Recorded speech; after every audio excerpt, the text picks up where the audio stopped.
अब आते हैं कि स्टोरी बोर्ड को बनाने का जो तरीका है वो क्या है।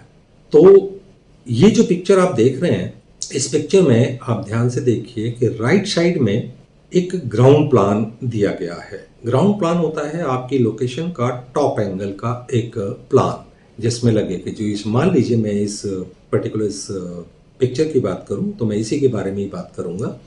आप ध्यान से देखिए, ये एक कब्रिस्तान है। कब्रिस्तान की एक फ्रेम जो टोटल आउटलाइन जो आपको दिख रही है, मैं पेंसिल ड्राइंग की बात कर रहा हूँ, स्केच प्लान की बात कर रहा हूँ, जो ग्राउंड प्लान है ऊपर वाला, कि उसमें एक पूरी मतलब जो एक एरिया है, आउटलाइन है। आउटलाइन के बाद जब आप देखेंगे तो उसमें कब्रें बनी हुई हैं, ट्रीज दिख रहे हैं, पाथवे दिख रहे हैं आपको। तो ये जो और कैरेक्टर भी खड़े हुए दिख रहे हैं आप, कैमरे की पोजीशन भी आपको इसमें दिख रही है। तो अगर मान लीजिए मैं खाली आपको एक एग्जांपल दे रहा हूं कि मैं ग्राउंड प्लान इसलिए सजेस्ट करूंगा पहले कि ग्राउंड प्लान से आपको पूरा एक मास्टर कह लीजिए सीन, पूरा मास्टर सीन वो समझ में आ जाता है कि मुझे कब क्या करना चाहिए। तो अगर मान लीजिए जैसे मैंने इसमें दिखाया है कि ग्राउंड प्लान में मैं एक पूरा एक सीन मैंने नीचे ड्रॉ भी किया है, जो स्टोरी बोर्ड का एक फ्रेम हो सकता है आपका। पहला वो हो सकता है कि मैंने कैमरा दिया है, जो नीचे आप देख रहे हैं बेस पे कैरेक्टर्स जहां लिखा हुआ है वहां कैमरा भी लिखा हुआ है। अगर कैमरा इधर हो और मान के चलिए कि ये 35 लेंस के साथ हो, तो ये पूरा क्या आएगा। तो सबसे पहले आप देखिए यहाँ पे कैमरे के जस्ट लेफ्ट साइड में यहाँ पे कैरेक्टर दिख रहा है आपको। कैरेक्टर के जस्ट बाद एक कब्र है, आपको वो कब्र देखो। नीचे नीचे और ऊपर वाले को मिलाते हुए चलो कि ऊपर का प्लान अगर मैं ड्रॉ कर लेता हूं और मैं जब उसका शॉट देखता हूं तो इस टाइप से नीचे जो बना हुआ है वो वैसा आएगा। यानी कि ये एक ऐसा तरीका है कि ग्राउंड प्लान बना के जब आप स्टोरी बोर्ड बनाते हैं तो आपके शॉट डिवीजन ग्राउंड प्लान के ऊपर ही डिसाइड हो जाते हैं कि मैंने पहले मास्टर शॉट ऐसे ले लिया है, फिर उसके बाद अगर मान लो मेरे को कैरेक्टर दिखाना हो तो मुझे आपका जो ये कब्र दिख रही है उसके जस्ट बाद, तो मैं उसको फोरग्राउंड में लेके उसके मिड शॉट पे जा सकता हूँ, उसके क्लोज पे ले सकता हूँ उसको फोरग्राउंड में लेके कब्र को। तो मतलब इस तरीके से इसकी प्लानिंग जो है वो हमारी आ जाती है। इसके लेफ्ट साइड में जब आप देखें तो एक कलर्ड जो है 3 फ्रेम बने हुए हैं, यानी कि एक सिंगल शॉट है। जैसे ये ऐसा कुछ को नहीं है कि आप ये बोलें कि जी एक सीन में कितने शॉट होंगे और एक शॉट के कितने फ्रेम बनेंगे। तो ये ऐसा कोई इसका कोई क्राइटेरिया नहीं है। वो डिपेंड करता है कि जब आपका कैमरा जो है ऑन हो गया तो आप जब तक कट ना करें तब तक आपका एक सिंगल शॉट रहता है। यानी कि शॉट उसे बोलते हैं, कैमरा ऑन और ऑफ के बीच का जो शूट होता है उसको एक शॉट बोलते हैं। तो पहला जो है शॉट, जब आप इसमें 3 फ्रेम जो बने हुए हैं कलर्ड वाले उनमें देखें तो ये क्रेन शॉट है। एरो बना हुआ है कि टॉप से क्रेन शॉट आएगा, क्रेन नीचे आई, नीचे आके और फिर सेकंड फ्रेम में जो बंदा दिख रहा है, बैठा हुआ दिख रहा है, उसके आई लेवल तक आके क्रेन जो है वो नीचे आके रुक जाएगी। फिर उसके बाद थर्ड में यानी कि सेकंड में ही जूम इन शुरू होगा, जो थर्ड फ्रेम के यानी कि उसके काफी क्लोज फेस तक चली जाएगी, यानी कि यहां आके कट हो जाएगा। तो ये एक सिंगल शॉट है।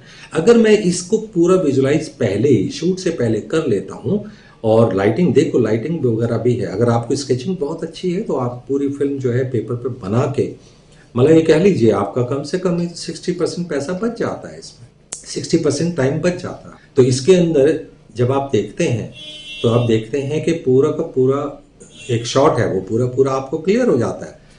ये पर्दे पे दिख रहा है, आपको ये मान के चलिए पर्दे पे दिख रहा है। तो कितना मतलब इजी हो जाता है, हम जब इन सब चीज़ों को ड्रॉ करके डिस्क्राइब करते हैं तो बड़ा मज़ा आता है ये सब करने में, और आपको लगता है कि पूरी फिल्म ही हमारे सामने बनी है। तो स्टोरी बोर्ड बनाने का जो तरीका है वो यही है कि आप एक ग्राउंड प्लान बनाएं। ग्राउंड प्लान के बाद अब आप उसका जो शॉट्स हैं, सिंगल शॉट यानी कि मास्टर शॉट ले लीजिए, फिर आप शॉट डिवीजन करके देख लीजिए कि भाई मैं इसका क्लोज यहाँ से ले लूँगा, तो वहाँ पे मास्टर प्लान के अंदर ही अब आप देखिए कैमरे से शॉट नंबर 2 का कैमरा वहाँ रख दीजिए, फिर उसके बाद इसको ड्रॉ करिए। ये अलग अलग ड्रॉ होते चले जाएंगे। तो देखिए इसमें क्या क्या काम आया। जिस स्टोरी बोर्ड डिज़ाइनर ने कोई स्टोरी बोर्ड बनाना है, उसका एक सिंगल शॉट है या 2 शॉट है और जो भी कुछ है वो करना चाहता है मान लीजिए, तो सबसे पहले उसके दिमाग में एक पूरी कहानी है, एक सीन है पूरा। सीन के बाद वो शॉर्ट डिवीजन पे आ गया, यानी कि वो एक राइटर था, राइटर के बाद शॉर्ट डिवीजन पे जब आया तो डायरेक्टर सेंस उसमें आ गई कि मुझे यहाँ से यहाँ तक एक सिंगल शॉट चाहिए, उसके बाद फिर मैं कट करूँगा। यहाँ पे फ्रेम की सेंस कि मुझे कितना एक्सट्रीम करना है, या मुझे क्रेन शॉट जो है वो कहाँ पे लानी है, जब क्रेन नीचे आएगी तो मेरे फ्रेम की मिड शॉट रहेगा, लॉन्ग मिड शॉट रहेगा, क्लोज रहेगा, एक्सट्रीम क्लोजअप रहेगा। तो ये डीओपी एक अलग से सेंस ले लेता है।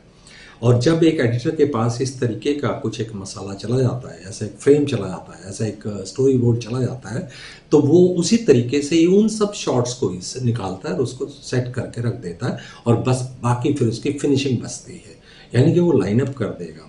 आपको देखिए टाइमलाइन के ऊपर इन सारे शॉट्स को, क्योंकि शूट भी कम हुआ है ना, शूट इसलिए कम हुआ है कि वो डिफाइंड थे, पहले से हमारे दिमाग में था मुझे इससे ज़्यादा ड्रॉ करना ही नहीं है, मेरे को इससे ज़्यादा शूट करना ही नहीं है, मुझे इससे ज़्यादा कोई शॉट लेने नहीं है।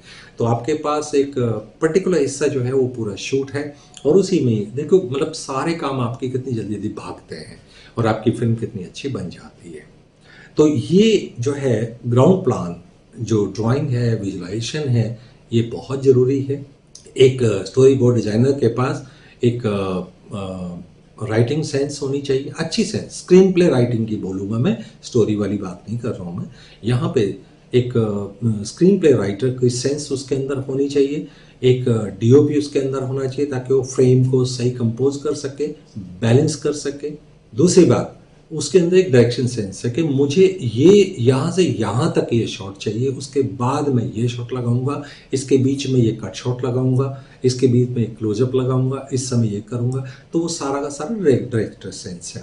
और लास्ट में जब ये सारी चीज़ हो जाती है तो वो एडिटर बन के वहाँ पे पूरा कि मैं यहाँ पे इस शॉट को इस जगह लगाऊंगा, उस जगह ये करूँगा, ये पूरा पूरा मैं एक फाइनल आउटपुट पर्दे पे चलने वाली चीज़ जो है मेरे सामने होती है। मान के चलिए कि जैसे एक स्टोरी बोर्ड को आप इस तरीके से भी कह सकते हैं कि एक ज़माने में कॉमिक्स आया करती थी, कॉमिक्स को आप स्टोरी बोर्ड का एक रूप कह सकते हैं कि स्टोरी बोर्ड जो है वो कॉमिक्स जैसा ही एक रूप होता है। उसमें पूरी कहानी जो है वो आपकी तस्वीर के थ्रू, डायलॉग्स के थ्रू चल रही होती है, उसके अंदर लिखा भी होता है, सब कुछ लिखा होता है कि इसके बाद जब वो भाग रहा होता है, भागते भागते उसने ये बोला, क्या बोला, इन्वर्टेड कॉमास वाले डायलॉग भी होते हैं उसमें, और कैरेक्टर के डिफरेंट एंगल्स भी, जो इंटरेस्टिंग एंगल्स होते हैं वो भी उसमें ड्रॉ किए हुआ होता है और कलर्ड होता है बाकायदा। तो कह लीजिए कि कॉमिक्स की कॉमिक्स जो है वो 80% स्टोरी बोर्ड जैसा ही होता है। तो कॉमिक्स को ही आप अगर आप बहुत ध्यान से विजुलाइज करें तो आपको स्टोरी बोर्ड विजुलाइज हो जाएगा। लेकिन इसको बनाने के लिए दो तरीके हैं, या तो डायरेक्टर किसी एक आर्टिस्ट को पकड़ के बैठ जाए जो स्केचिंग आर्टिस्ट होता है उसको, लेकिन वो स्केचिंग आर्टिस्ट जिसके पास फिल्म की नॉलेज नहीं है, तो वहाँ पे डायरेक्टर का हमेशा बैठना जरूरी है, क्योंकि शॉर्ट डिवीजन डायरेक्टर करके देगा। या फिर स्टोरी बोर्ड डिज़ाइनर है, वो एक फिल्म का ही बंदा होगा, जो एक्सपीरियंस बंदा है, उसके पास ये 3-4 जो एरियाज हैं वो आते हैं उसको। तो फिर डायरेक्टर को बस एक खाली बेसिक फीडबैक देना होता है, डायरेक्टर फिर अपने घर में सोए आराम से, स्टोरी बोर्ड डिज़ाइनर पूरी फिल्म को उसको पूरा ड्रॉ कर रहा होता है। तो और काफ़ी अर्निंग होती है इससे, अच्छी अर्निंग होती है इससे। यानी कि कह लीजिए कि 2 इंच बाई 3 इंच का अगर एक फ्रेम ड्रॉ करना है, इसमें भी डिफरेंट उसमें होता है, डूडलिंग अलग चीज़ है, स्केच अलग चीज़ है, फिर उसमें शेडिंग अलग चीज़ है, या कलर्ड अलग चीज़ है, कई फॉर्मेट होता है इसमें। तो मान लीजिए मैं बेसिक से शुरू करूं तो बेसिक वाला भी मान लीजिए कहूँगा कि 1000 रुपये जो है वो पर 5 स्केचेस 2:3 के अंदर वो 1000 रुपये ले लेता है। वो हो सकता है 10 मिनट में ड्रॉ कर दे, हो सकता है वो 1 घंटे में ड्रॉ कर दे, यानी कि 1000 रुपये घंटे के हिसाब से आप कमा के और अपने घर में रख सकते हैं। लेकिन अगर कोई बहुत ज़्यादा एक्सपीरियंस अगर कोई वो है स्टोरी बोर्ड डिज़ाइन, फिर लाखों की बात होती है, फिर वो बहुत कमाता है, बहुत कमाता है। वो मतलब ये लगा लीजिए कि एक प्रोड्यूसर का मान लीजिए 1 करोड़ रुपया लगना है एक फिल्म में, तो सबसे पहले तो 60 लाख पे ले आया वो 1 करोड़ को स्टोरी बोर्ड डिज़ाइनर, और जब 60 लाख पे ले आया तो उसमें से मान लीजिए वो 10 लाख 15 लाख अपने ले लेगा, तो 25 लाख जो है एक प्रोड्यूसर के बच जाते हैं इसमें, 1 करोड़ की फिल्म में 60 का टोटल बजट आया, लेकिन ये भी 10 से 15 लाख रुपए स्टोरी बोर्ड डिजाइनर ले रहा है, क्योंकि सारी चीज़ों पे फर्क पड़ेगा ना, आपके टाइम कम करेगा, आपको बहुत कुछ सोचने की जरूरत नहीं है। फिर भी 25 लाख जो है वो कम नहीं होते बचने 1 करोड़ के उसमें। तो स्टोरी बोर्ड डिजाइनर जो है वो ये चीज़ होती है। तो कुछ एग्जांपल्स मैं आपको दिखा देता हूँ कि आप स्क्रिप्ट को पढ़िएगा, आप सीन को पढ़िएगा, सीन के बाद आप विजुअल पे आइए। तो मैं आपको वो फ्रेम दिखा देता हूँ। ये देखिए सीन नंबर 21 है, इसमें लोकेशन ये है, ऐसे करके है, तो खाट बिछी है और ये वो सब चीज़। तो अगर आप ध्यान से देखें तो आपको डूडलिंग जैसी, मतलब इसमें बहुत ज़्यादा डिटेल स्टोरी बोर्ड नहीं है ये जैसे होता है क्विक डूडलिंग जो होती है, क्विक उसमें बता दिया गया है कि मुझे कौन कौन से शॉट इसमें चाहिए। तो ये आप पढ़ रहे हैं, पढ़ने के बाद राइट साइड में आप उस चीज़ को महसूस कर सकते हैं। एक दूसरा और एग्जांपल मैं आपको दिखा देता हूँ। ये देखिए, ये है तीसरा, एक और आप फ्रेम देखिए, ये तीसरा है। गौर से देखें तो आपको काफ़ी चीज़ें जो है वो क्लियर हो जाती हैं। सो बेसिकली जैसे एक मान लीजिए ये है, मैं जो ग्राउंड प्लान की बात कर रहा था, ये एक ग्राफिक ग्राउंड प्लान है, यानी कि आप एक जो आपने प्लान बनाया टॉप एंगल से, उसका एक 3D मॉडल से आप ऊपर की पिक्चर ले लीजिए। उसके बाद आप देखिए कि भाई एक जो बंदा है, एक बैठा हुआ है कैमरे के पास, कैमरे के लेफ्ट साइड में बैठा हुआ है, तो पर्दे के भी लेफ्ट साइड में आएगा, यानी कि आपके लेफ्ट साइड में आएगा, क्योंकि कैमरा जो है वो दर्शक होता है। दर्शक के लेफ्ट में, यानी कि कैमरे के लेफ्ट में, इस दर्शक के लेफ्ट में, पर्दे का मतलब लेफ्ट वाला पार्ट। तो इस तरीके से अगर आप देखें कि एक बंदा जो है एक बैठे हुए बंदे के पास आ रहा है या खड़े हुए बंदे के पास आ रहा है, तो उसको किस तरीके से वो दिखेगा, कितना वाइड दिखेगा और कौन सा लेंस इसमें लगा हुआ है, ये मेंशन होता है। कैमरा जो है वो 50 mm लेंस के साथ इसे मेंशन किया गया है 50। तो ये जो शॉर्ट आउटपुट है, इसके अंदर आपको दिखेगा कि इसका जो आउटपुट है वो इस तरीके से कुछ आएगा। तो बड़ा आसान हो जाता है जब हम इन सब चीज़ों को अच्छे तरीके से विजुलाइज कर लें, बना लें, तो ये बहुत इंटरेस्टिंग होता है। स्टोरी बोर्ड एक प्री प्रोडक्शन का बहुत ही इम्पोर्टेंट एरिया होता है। इंडिया में बहुत कम लोग करते हैं, इंडिया में बहुत कम डायरेक्टर पसंद करते हैं, या इंडिया में बहुत कम जो स्टोरी बोर्ड डिज़ाइनर हैं वो हैं, क्योंकि आर्टिस्ट तो मिल जाते हैं आपको, लेकिन स्टोरी बोर्ड डिज़ाइनर जो है वो बेसिकली, मैंने कहा ना, 4-5 चीज़ों का एक मिक्सचर होता है, वो होना बहुत मुश्किल होता है। अब वो डायरेक्टर भी हो और स्टोरी बोर्ड डिज़ाइनर हो, या वो आर्ट डायरेक्टर हो तो स्टोरी बोर्ड डिज़ाइनर हो, यानी कि उसमें सब खूबियाँ कैसे मिलेंगी। एक बंदा जो स्टोरी बोर्ड डिज़ाइनर है उसमें डायरेक्टर भी दिखे, राइटर भी दिखे, उसमें आर्ट डायरेक्टर दिखे, डीओपी दिखे, एडिटर दिखे, ये सब चीज़ें बहुत रेयर चीज़ है। तो फिर डायरेक्टर क्या करता है, ये सोचता है छोड़ो यार, किस आर्टिस्ट को पकड़ूंगा, फिर उसको मैं ही माथा पच्ची करूंगा, मैं उसको शॉर्ट डिवीजन बोलूंगा, फिर वो करके मेरे को देगा। तो इस चक्कर में फिर वो फंस जाता है, इस चक्कर में फिर वो नहीं करते। तो ऑल इन वन अगर आपको कोई बंदा ऐसा मिल जाता है तो वो आपके लिए जेम है, आप उसको हायर कीजिए और आपका बहुत बड़ा सिर दर्द खत्म हो जाता है उसमें। और ये बहुत ज़रूरी एक चीज़ होती है प्री प्रोडक्शन में। जैसे मैंने बताया, एक प्रोड्यूसर को हमेशा ध्यान देना चाहिए कि एक स्टोरी बोर्ड डिज़ाइनर जरूर हायर करिए डायरेक्टर के साथ साथ, ताकि आपका पैसा बचे। क्योंकि आपको सोचना है, डायरेक्टर को नहीं सोचना है कि आपका पैसा बचे ना बचे, लेकिन आप तो सोचिए। तो एक प्रोड्यूसर को सबसे पहले एक डायरेक्टर ले, तो साथ में स्टोरी बोर्ड डिज़ाइनर अगर आप ले लेते हैं तो समझिए आपने अपना जो है पैसा बचाना शुरू कर दिया है। वो बचाएगा आपका पैसा। 40% पैसा कम होता है क्या टोटल बजट का? बिल्कुल नहीं। और उसमें से अगर आप उसको 1 करोड़ की फिल्म का 60 लाख में एक बजट उसने आपका दिया, लेकिन वो अपनी फीस ले रहा है 10 से 15 लाख, तो भी आपका घाटे का सौदा नहीं है। आपका बहुत पैसा उसने बचा दिया, सरदर्दी बचा दी है, बहुत शूट को छोटा कर दिया है, बहुत कम टाइम में आप पूरा निपटा सकते हैं। सो थिंक अबाउट दिस, मैं तो यही बोलूँगा।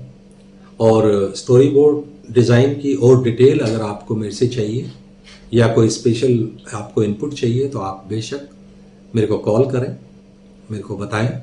मैं आपको पर्सनली तौर पे भी स्टोरी बोर्ड डिज़ाइन करना थोड़ा सिखा सकता हूँ, या कह लीजिए एक वीडियो और बना सकता हूँ स्पेसिफिक एक उस चीज़ को लेके। तो आपका कोई भी सवाल हो इसके बारे में तो आप मेरे से करिएगा। स्टोरी बोर्ड डिज़ाइनर बहुत बड़ी ताकत होती है, बहुत इम्पोर्टेंट प्री प्रोडक्शन का पार्ट होता है। तो आपको ये वीडियो कैसी लगी, जानकारी कैसी लगी, आप मेरे को ज़रूर बताइएगा। आप इसको अगर देखते हैं ये यूज़फुल है आपका तो ज़रूर आप देखिए। सो अगले किसी भी एक टॉपिक पे वीडियो की आप वेट करिए, मैं जल्दी ही हाजिर होऊंगा। तब तक नमस्कार।